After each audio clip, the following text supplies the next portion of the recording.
এই সংঘাধিবেশনের মধ্যমণি আমার পরমারাধ্য ঠাকুরের রাধির চরণে অনন্ত প্রণাম জানাই। প্রণাম জানাই মা সুধাংশুবলা শ্রীচরণে এবং এখানে যে গোপাল ঠাকুরের বিগ্রহ রয়েছে তার চরণেও আমার ভক্তিপূর্ণ প্রণাম। মা মনসা দেবীর চরণে রইল প্রণাম। এবং আজকের এই সংঘাধিবেশনের যিনি প্রতিনিধি দেশাসনে উপবিষ্ট আছেন তার চরণে রইল আমার প্রণাম। উপস্থিত আমাদের নিগমনগর বিভাগীয় আশ্রমের জেলা সদস্য সম্মানীয় কাকুর চরণে রইল আমার প্রণাম। সর্বোপরি ঠাকুরের প্রাণপ্রিয় ভক্ত শিষ্য জগজ্জননীর অংশ সম্ভূতা মায়েদের শ্রীচরণে রইল আমার ভুলুঞ্চিত প্রণাম। এবং ছোট ছোট ভাই বোন যারা রয়েছেন তাদের প্রতি রইল আমার নিগম স্নেহাশিস ও জয়গুরু সম্ভাষণ। আজকে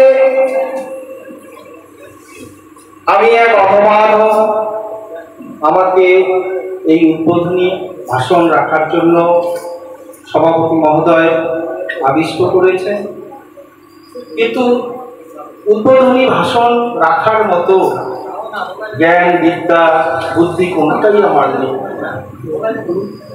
আজকে এই উদ্বোধনী ভাষণের মধ্য দিয়ে আপনাদের উদ্বুদ্ধ করব এরকম শক্তি আমার নেই। আজকে এখানে দাঁড়িয়ে যে কথা বলছি এটা আমার ধৃষ্টতা। যাই হোক, সর্বোপরি গুরু কৃপাই কেবলম, ভক্তের চরণ রেণু গুরুর কৃপা মাথায় করে আজকে আমি উদ্বোধনী ভাষণ রাখার চেষ্টা করছি। যদি কোনো ভুল ত্রুটি করে থাকি গুরু ভাই বলে ক্ষমা করবেন। ঠাকুর মহারাজের কাছেও আমি ক্ষমা প্রার্থী। জয় গুরু, জয় গুরু, জয় মা। গীতায় বলা আছে, তেষাং সতত যুক্তানাং ভজতাং প্রীতিপূর্বকম দদামি বুদ্ধি যোগং তাং জ্ঞানমহং উপজানন্তি। অর্থাৎ যিনি সতত প্রতিনিয়ত অনন্য চিত্তে আমার সাধন ভজন করেন তাকে আমি এইরূপ জ্ঞান প্রদান করি যে সে সহজেই আমাকে প্রাপ্ত করিতে পারিবে। তো এখানে এই শ্লোকে একটাই জিনিস স্পষ্ট, যে ভক্তি, সমর্পণ, বিশ্বাস এবং নির্ভরতা, এর মধ্য দিয়ে আমাদের গুরু কৃপা আমরা পেতে পারি। কিন্তু এই গুরু কৃপা যার জন্য আজকে আমরা সকলে এখানে সংঘাধিবেশনে এসেছি, গুরু কৃপা লাভের উদ্দেশ্যে। আজকে গুরু তো কৃপা করেনি, এই গুরু কৃপাটাকে আমাদের বুঝতে হবে। আমরা সংসার জীবন এই কিতাব জ্বালায় জর্জরিত হয়ে অনেক সময় বুঝি যে এই সংঘাধিবেশনে যাচ্ছি, ঠাকুরের পূজা অর্চনা করছি, কিন্তু ওই গুরু তো আমার কোনো কৃপা করছে না। গুরুর উপর অনেক সময় আমরা রুষ্ট হই যে হে গুরু, আমার এত কেন কষ্ট, এত কেন যন্ত্রণা, কিন্তু গুরু কিন্তু কৃপা করছেন আমাদের। এই যন্ত্রণার মধ্যেই হয়তো তার কৃপাটা রয়েছে, সেটাও আমাদেরকে উপলব্ধির মধ্যে নিয়ে আসতে হবে।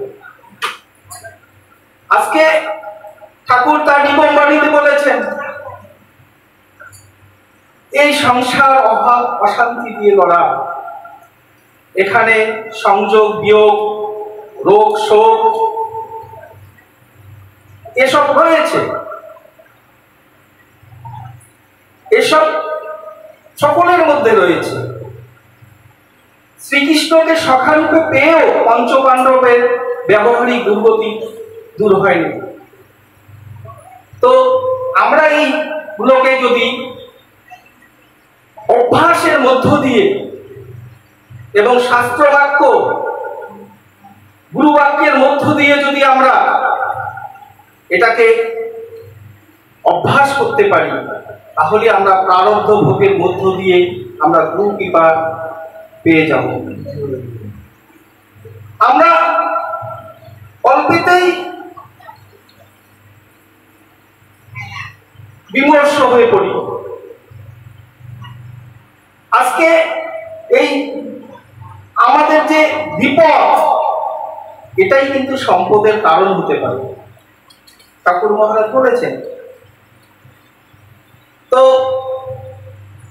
আমাদের এই নির্ভরতা, বিশ্বাস গুরুর প্রতি যদি থাকে যে তিনি সর্বময় কর্তা, তিনি আমাকে যে অবস্থায় রেখেছেন তিনি নিশ্চয়ই আমাকে ভালোই রেখেছেন, এই বিশ্বাস এবং নির্ভরতার মধ্য যদি আমরা উদযাপন করতে পারি, তার প্রতিনিয়ত স্মরণ মনন নিধিধ্যাসনের মধ্য দিয়ে গুরুকর্মটা যদি আমরা করতে পারি, তাহলে নিশ্চয়ই আমরা তার কৃপা নিজের উপলব্ধির মধ্যে নিয়ে আসতে পারব।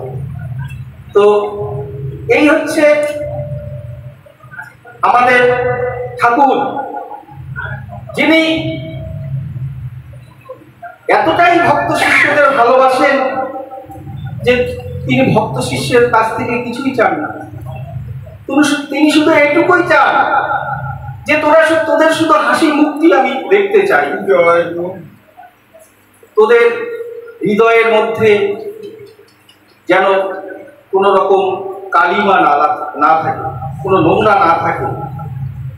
কারণ আমি তোমাদের সেই হৃদয় আসনে বসতে চাই, তা তোরা যদি তোদের হৃদয়টাকে এই কালিমালিপ্ত করে রাখিস, তাহলে আমি বসবো কোথায়?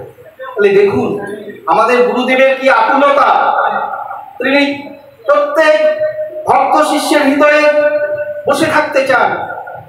এতটাই আমরা ভাগ্যবান যে এরকম একজন সদ্গুরু চরণাশ্রয় আমরা পেয়েছি। তো তাই এই বিশ্বাস এবং নির্ভরতা আমরা যেন ঠাকুরের চরণে রাখতে পারি। এখানেই সমাপ্ত করলাম। জয় গুরু, জয় গুরু, জয় মা।